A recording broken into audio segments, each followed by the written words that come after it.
हरियाणा के मुख्यमंत्री मनोहर लाल ने किसानों से संवाद किया और इस संवाद में वो किसान भी शामिल हुए थे जिन्होंने फसल खराब होने के बाद दोबारा बिजाई की। इस दौरान सीएम ने कहा कि सरकार ने प्राकृतिक आपदा से खराब हुई फसल के लिए किसानों को दी जाने वाली मुआवजा राशि 10,000 रुपए एकड़ से बढ़ाकर 15,000 रुपए एकड़ की है। अब तक किसानों को 11,000 करोड़ रुपए की मुआवजा राशि दी गई, जिसमें पिछली सरकार के 269 करोड़ रुपए के बकाया राशि भी शामिल है। वहीं पिछली सरकार द्वारा 10 वर्षों में केवल 1,158 करोड़ रुपए का मुआवजा दिया गया। और क्या कुछ कहा सीएम ने, आइए आपको सुनाते हैं।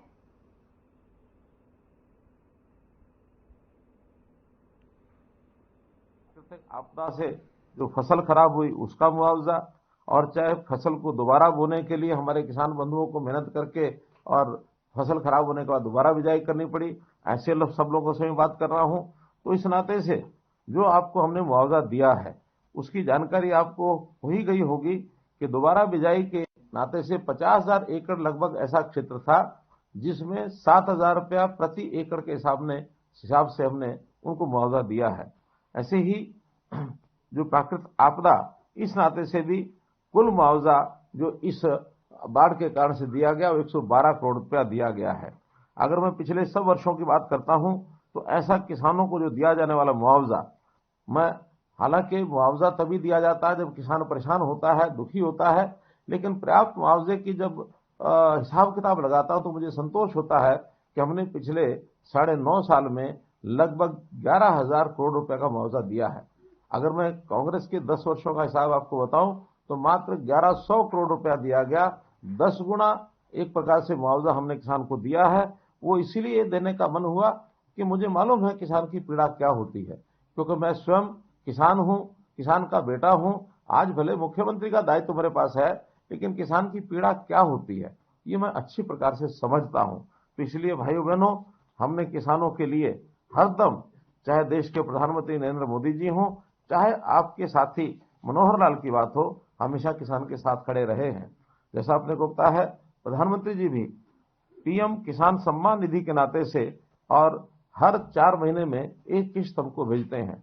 हमको 15वीं किस्त भी अभी मिल चुकी है। हरियाणा के 8,74,000 किसानों को किस्त जाती है और इसमें भी किसानों को लगभग अब तक 15,000 करोड़ रुपया ये जा चुका है।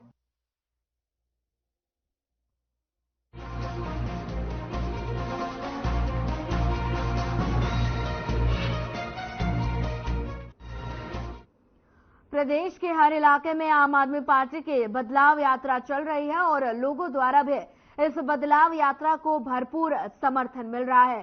फरीदाबाद में बदलाव यात्रा का नेतृत्व खोल रहे हैं और इसी बीच सुनील गुप्ता का भी लोग फूल मालाओं के साथ भरपूर समर्थन करते हुए नजर आ रहे हैं। सुशील गुप्ता ने बताया कि लोग प्रदेश की बीजेपी सरकार की नीतियों से काफी परेशान हैं। बेरोजगारी, भ्रष्टाचार, महंगाई और क्राइम दिन प्रतिदिन बढ़ता जा रहा है। ऐसे में लोग भी चाहते हैं कि दिल्ली और पंजाब की तरह आम आदमी पार्टी हरियाणा में भी सरकार बनाकर इस पर नकेल कसे।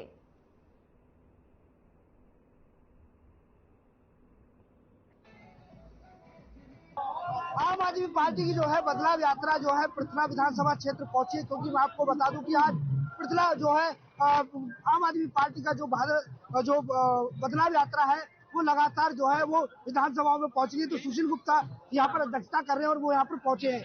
गुप्ता जी, जिस तरीके से आज दूसरा दिन है बदलाव यात्रा को लेकर के, किस तरीके से कौन कौन सी विधानसभाओं में करो, किस तरीके हो ये फरीदाबाद जिले की सभी विधानसभाओं को आज हमने कवर किया है और पूरा का पूरा लोगों का जो आशीर्वाद मिल रहा है, लोगों का जो स्नेह मिल रहा है, कोई पगड़ियां पहना के स्वागत कर रहा है, कोई माला पहना के स्वागत कर रहा है, हर कोई मिठाई खिला के स्वागत कर रहा है।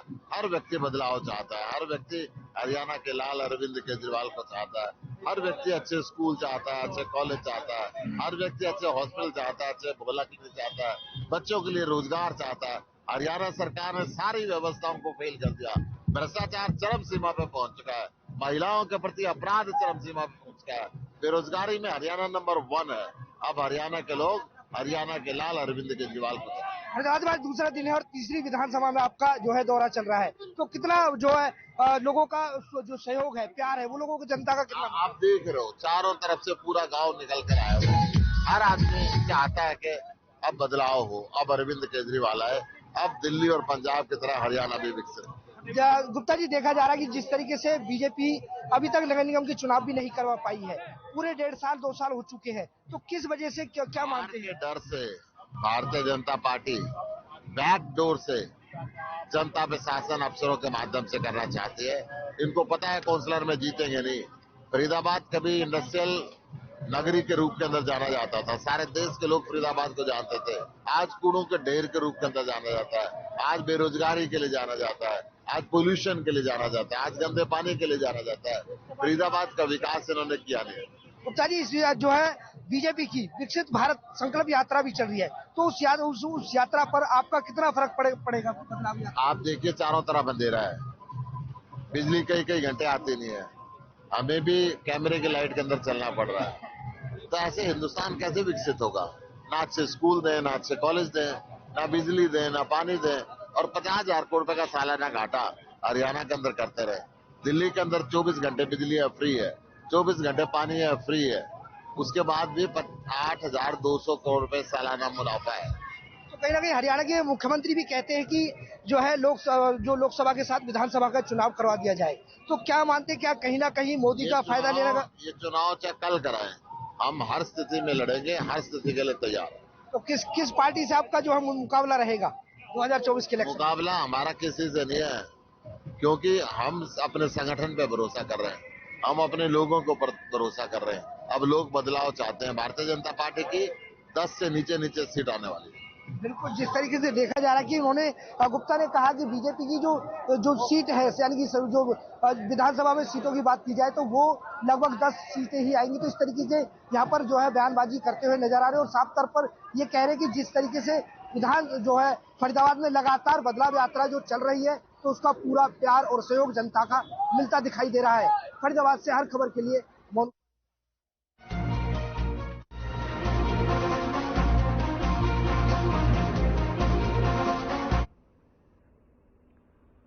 दिसंबर को फरीदाबाद के बल्लभगढ़ सेक्टर 56 इलाके में झाड़ियों में मिली एक नवजात बच्ची को फेंकने वाला कोई और नहीं बल्कि बच्ची का पिता ही निकला। फिलहाल आरोपी पुलिस के गिरफ्त में है, जिसने बताया कि बच्ची का जन्म 3 तारीख को ही हुआ था और उसमें ऑक्सीजन की कमी के चलते डॉक्टरों ने उसे बीके अस्पताल में भर्ती करवाने के लिए कहा था, लेकिन उसने ऐसा ना करके बच्ची को झाड़ियों में फेंक दिया।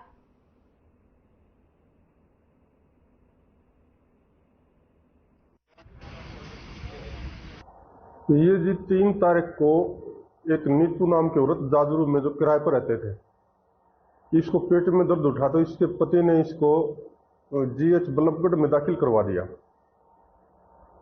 और वहां पर 4 की सुबह 3:30 बजे इसको एक लड़की पैदा हो गई।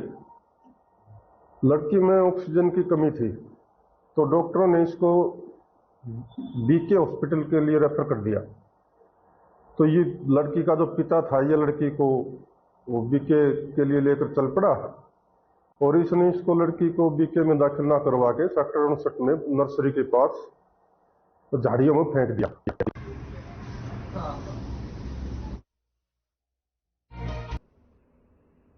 महेंद्रगढ़ के गांव सिसोट में रात्रि को 10 किसानों के खेतों से 139 फव्वारे के नोजल चोरी हो गई और चोरी की घटनाओं से गुस्साए किसान सरपंच के नेतृत्व में सदर थाना में पहुंचे और विरोध जताया, जिस पर किसानों की शिकायत के बाद पुलिस कार्रवाई में जुट गई। वहीं सरपंच वीरेंद्र कुमार ने बताया कि 1 सप्ताह से रात्रि के समय महेंद्रगढ़ क्षेत्र के आसपास के गांवों के खेतों से फव्वारों के नोजलों की चोरियां हो रही। पुलिस प्रशासन ने आश्वासन दिया कि जल्द से जल्द चोरियों को रोका जाएगा और चोरों के खिलाफ कानूनी कार्रवाई की जाएगी।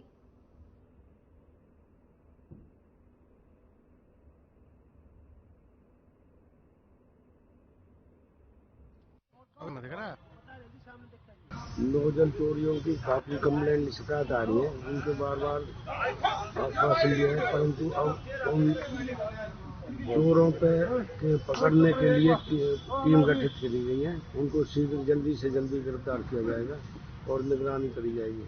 रात को गश्त बढ़ाई गई है। तो सर, इन चोरियों को रोकने के लिए प्रशासन और क्या कदम उठाएगा?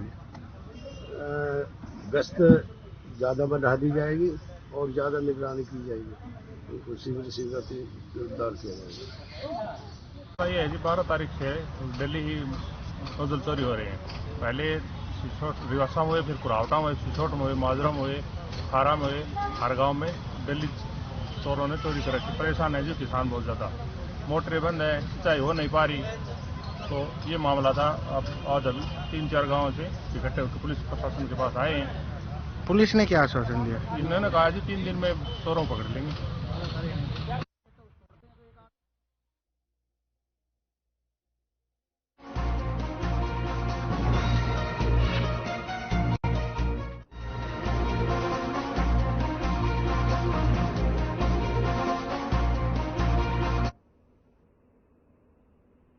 यमुनानगर के वर्कशॉप रोड पर विष्णु नगर में देर रात एक हादसा हो गया, जिसमें एक कार अनियंत्रित होकर बिजली के पोल से टकरा गई, जिससे पोल गिरा तो ही और साथ ही कार घूमते हुए एक दुकान में जा घुसे, जिससे दुकान का शटर और दीवार से बुरी तरह से क्षतिग्रस्त हो गया। वहीं हादसे में कार चालक गंभीर रूप से जख्मी हो गया, जिसे अस्पताल में भर्ती करवाया गया। फिलहाल अब पुलिस मामले की जांच में जुट गई है।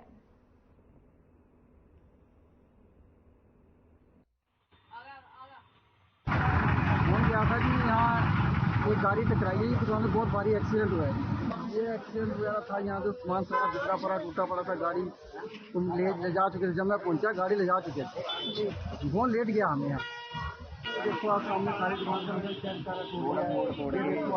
ऐसा है। हाँ मैडम, बहुत अच्छी जगह मिल गए। हाँ बेटे आ जाओ। पता नहीं जी, हमें कुछ पता नहीं क्या हुआ है, ये कैसे हुआ है। हम आए थे तो ये हालत हुई पड़ी थी। मैंने कहा भी आपकी दुकान पे ये नुकसान होया हुआ है, साथ ही पता लगेगा कि क्या है क्या नहीं। कैमरा सामने लगा हुआ है।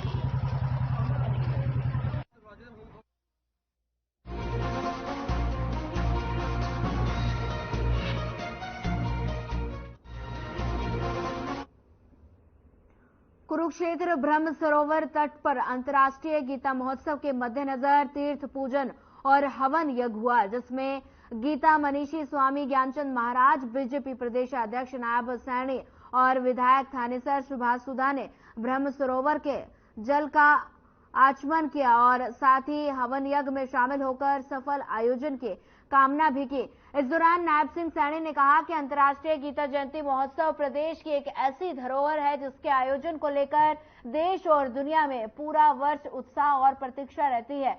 उन्होंने अंतर्राष्ट्रीय गीता जयंती महोत्सव के सफल आयोजन के लिए मुख्यमंत्री मनोहर लाल के प्रयासों की सराहना भी की।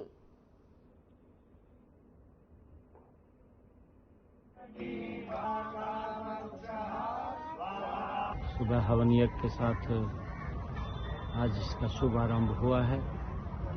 आज 17 तारीख से लेकर के 25 तारीख तक प्रमुख कार्यक्रम गीता जयंती महोत्सव के होने वाले हैं और ब्रह्म सरोवर के ऊपर आज हवन यज्ञ के द्वारा इसका शुभारंभ किया गया है। अंतर्राष्ट्रीय गीता महोत्सव का जो एक विधिवत प्रारंभ होता है अपने गीता सेमिनार के रूप में, सांस्कृतिक मुख्य कार्यक्रमों के रूप में, वो आज से हो रहा है और प्रतिवर्ष की भांति जो प्रारंभ होता है वो संपूर्ण गीता जी के यज्ञ की पूर्णाहुति के साथ होता है। संपूर्ण गीता जी का यज्ञ होता है और ब्रह्म सरोवर तीर्थराज का जो कुरुक्षेत्र का मुख्य तीर्थ केंद्र है, ब्रह्म सरोवर का पूजन होता है।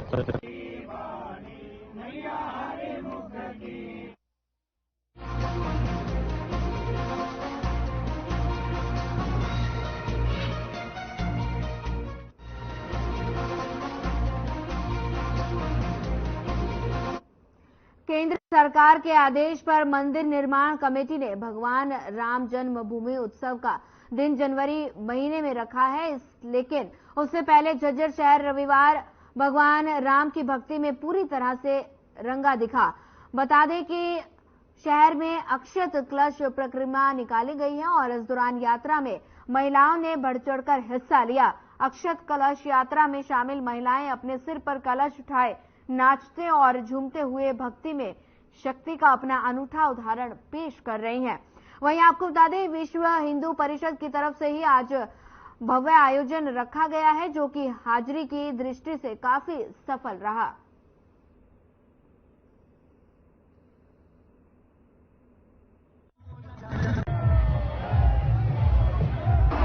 जो हमारे 500 साल की तपस्याएं, संघर्ष जीवन की, वो आज हम इस रूप में देख रहे हैं। इससे बड़ा सौभाग्यशाली और कभी कोई दिन नहीं हो सकता। जब भगवान श्री रामचंद्र स्वयं विराजमान होंगे तो हम उस चीज को देखते हुए, उस रूप को देखते हुए आज इतना बड़ा सौभाग्यशाली का दिन है जो हम कभी अपने जीवन में भूल नहीं सकते। और इस उत्सव मंगल के साथ और हमारी सब विश्व हिंदू परिषद और इस संगठन में साथ सब लगा हुआ है। जितने भी कलश वगैरह हुए, 1000 के ऊपर जितना भी कलश का वितरण हुआ है, लोगों ने अपनाए।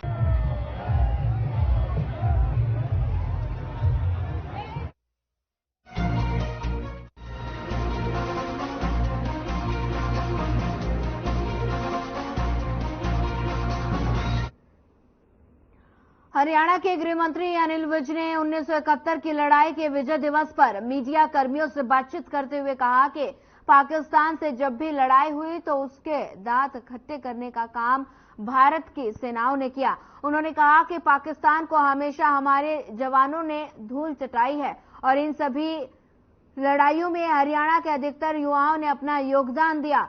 उन्होंने बताया कि साल 1971 की लड़ाई में भी पाकिस्तान का विभाजन हुआ था और बांग्लादेश बना था। इस युद्ध में ज्यादातर युवा हरियाणा के थे। दरअसल आज 1971 के भारत पाकिस्तान युद्ध का विजय दिवस है और 1971 की लड़ाई में भारत के सैनिकों ने पाकिस्तान को धूल चटा थी। आपको बता दें कि पाकिस्तान के इस युद्ध में 2 टुकड़े हो गए थे और इस दौरान साल 1971 की लड़ाई के जवान अंबाला के गांव गरनाला के रहने वाले नायब सिंह ने धूल चटाई थी।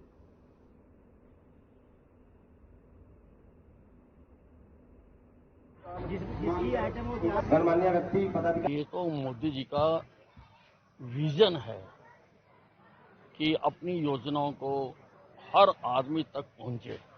उसके लिए उन्होंने भारत विकसित संकल्प यात्रा शुरू की है, जो हर गांव में जाएगी। हरियाणा के भी 6200 गांव में जाएगी, सभी वार्डों में जाएगी। और राष्ट्रीय ग्रामीण आजीविका के तहत ये हमारे समूह बने हैं सर, और इनसे हमें बहुत फायदा हो रहा है। जैसे हम बचत इकट्ठी करते हैं, हमें बचत भी हो रही है और हमें काम भी मिलता है। जैसे हम उससे पैसे लेके हम जैसे फुलकारियाँ और बैग दरियाँ वो बनाते हैं।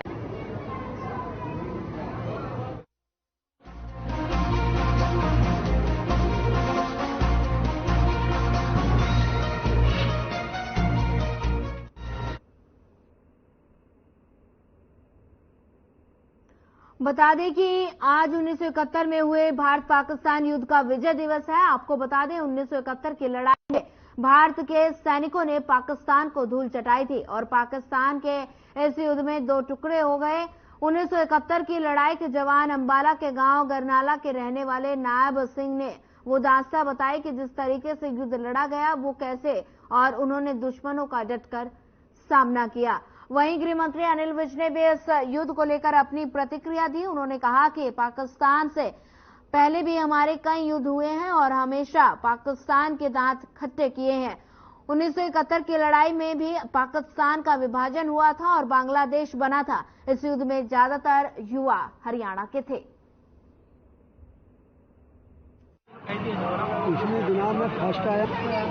ये पाकिस्तान के साथ हमारी जितनी लड़ाइयाँ हुई, हमने पाकिस्तान के दांत खट्टे किए हैं।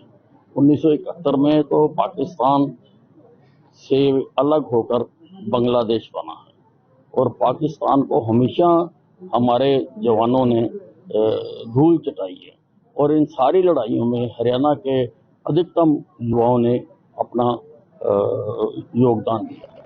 और हमारी वर्कशॉप में ईएमई का हूँ। हमारी वर्कशॉप फतेहगढ़ चूड़ियाँ से ये उर्ली साइड थी, तो वो रावी से परले साइड में पाकिस्तान के थे। आमनो सामने की लड़ाई आई तो बहुत मतलब शुक्र हुआ। हमारा जहाज आता था उनका, हमारा एक स्क्वाड्रन मेजर वो स्क्वाड्रन लीडर का कहना अपने सीओ को कहा जनाब मैं फायर कर दूं। कहा भाई फायर ना कर दिए झुलसेगा ये, चुप बैठे रहो।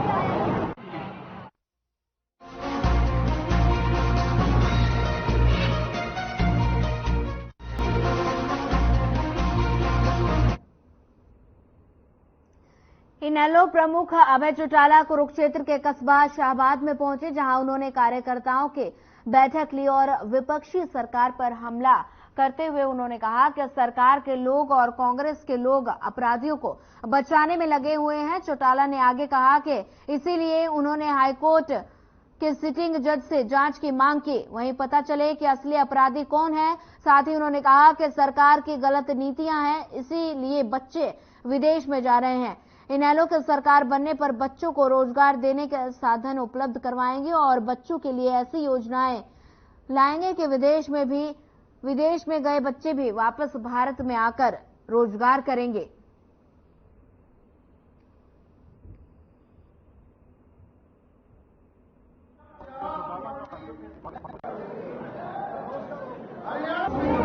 सरकार में बैठे लोग भी कांग्रेस वाले इस तरह के अपराधियों को बचाने में लगे हुए हैं। इसीलिए मुझे कल ये सुझाव देना पड़ा कि हाईकोर्ट के सिटिंग जस्टिस की जांच हो, ताकि लोगों को पता लगे कि कौन इनको बचाने में लगा हो।